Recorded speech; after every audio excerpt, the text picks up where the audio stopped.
এই যে খুব বদমাইশ, বাড়ির অন্য কাউকে দেখলেই কুটুস করে কামড়ে দেবে এক্ষুনি। হ্যাঁ, আমাদের বদমাইশ খরগোশ। কাল রাত থেকে প্রচণ্ড পরিমাণে বৃষ্টি হচ্ছিল। আমাদেরকে দেখাবো বাইরের দৃশ্যটা একটু।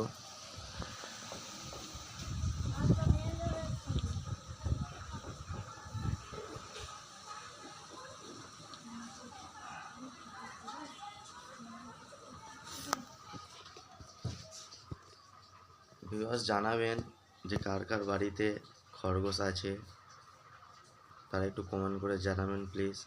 আর আমার যারা সিনিয়র আছেন তাদের উদ্দেশ্যে বলবো, আমার এই ভিডিওতে 2 দিন মাত্র হচ্ছে আমি ফেসবুকে ভিডিও বানাচ্ছি, অতটা কিছু জানি না হয়তো।